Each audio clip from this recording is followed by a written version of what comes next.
تکنیکی تعلیم ضروری ہے۔ پاکستان کی آبادی کا بیشتر حصہ نوجوانوں پر مشتمل ہے۔ نوجوان ملک و ملت کا مستقبل ہوتے ہیں جو دماغی اور جسمانی لحاظ سے زیادہ مضبوط ہوتے ہیں۔ ہمت، جذبہ، ذہانت، قوت اور دیگر صلاحیتیں ان میں کوٹ کوٹ کر بھری ہوتی ہیں۔ مملکت خوددار کی یہ خوش نصیبی ہے کہ پاکستان کی آبادی میں نوجوانوں کی تعداد زیادہ ہے۔ یہ نوجوان کسی بھی ملک کا اثاثہ ہوتے ہیں۔ قابل اور ہنرمند نوجوان ملک کی ترقی میں اہم کردار ادا کرتے ہیں۔ آج کے سائنسی اور ترقی یافتہ دور میں ان ممالک کی معیشت پروان چڑھی ہے جنہوں نے تکنیکی تعلیم پر خصوصی توجہ دی ہے۔ اس لیے ماہرین فنی تعلیم کو کسی بھی ملک کے معاشی استحکام کا ضامن قرار دیتے ہیں۔ بلا شبہ جن ممالک نے فنی تعلیم کو اپنی عمومی تعلیم کا حصہ بنا کر اس پر توجہ دی، وہاں معاشی ترقی کی رفتار زیادہ ہے۔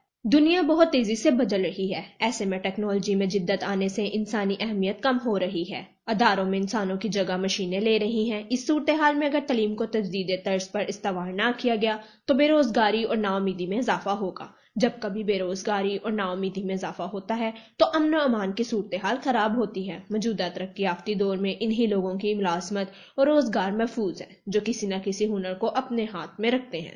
اہمیت کے حامل پاکستان کے صوبہ سندھ کی آبادی میں 90% سے زیادہ نوجوان ہیں۔ جہاں یہ اس صوبے کی خوش بختی ہے، وہیں یہ بات بھی حیران کن ہے کہ ان نوجوانوں کی اکثریت بے روزگار ہے۔ نوجوانوں کو ملک بھر میں ملازمتیں فراہم کی جائیں یہ آسان نہیں، لہٰذا بہترین طریقہ کار یہی ہے کہ نوجوانوں کی اکثریت ہنرمند ہو اور اپنے لیے خود روزگار کے مواقع حاصل کرے۔ اسی طرح یہ ہنرمند افراد چھوٹے پیمانے کے کاروبار کر کے اپنے بے روزگار کے حصول کے ساتھ ساتھ دوسرے افراد کے لیے بھی روزگار کا باعث بن سکتے ہیں۔ افسوس اس بات کا ہے کہ حکومت کی توجہ اس نوجوان افرادی قوت کی جانب بالکل بھی نہیں ہے۔ برائے نام چند پروجیکٹس نوجوانوں کے لیے شروع کیے جاتے ہیں جن میں سے اکثر کرپشن کی نظر ہو جاتے ہیں اور نوجوان ہمیشہ کی طرح خالی ہاتھ رہ جاتے ہیں۔ یہاں سب سے اہم بات یہ ہے کہ نہ صرف حکومت کی جانب سے نوجوانوں پر خصوصی توجہ دی جائے اور ملک میں نوجوانوں کے لیے تکنیکی تعلیم کے پروگرام شروع کیے جائیں، بلکہ ملک بھر میں ایسی تشریحی مہم کا آغاز کیا جائے جس سے طلبہ تکنیکی تعلیم کی اہمیت کو سمجھ سکیں۔ جب تک ملک بھر کے نوجوان میں تکنیکی تعلیم کی اہمیت کو اجاگر نہیں کیا جائے گا، اس وقت تک ملک سے بے روزگاری کا خاتمہ نہیں ہوگا۔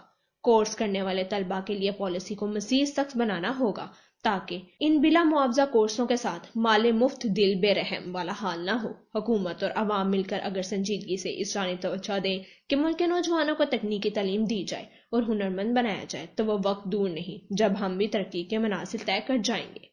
ہمیں اپنے اسکولنگ سسٹم درجے کی تعلیمی نظام میں بھی تبدیلیاں کرنی ہوگی۔ تکنیکی کورس اسکول لیول پر بھی متعارف کرنا ہوگا اور نہم اور دہم کے طلبہ کو بھی ٹٹا سسٹم سے ہٹا کر تکنیکی تعلیم کی جانب مائل کرنا ہوگا۔ تکنیکی تعلیم سے ہی دنیا ترقی کی اور تکنیکی تعلیم کی جانب ہماری پیش قدمی سے ہماری قسمت بدل سکتی ہے۔ بس اقدامات سنجیدگی سے کرنا ہوں گے۔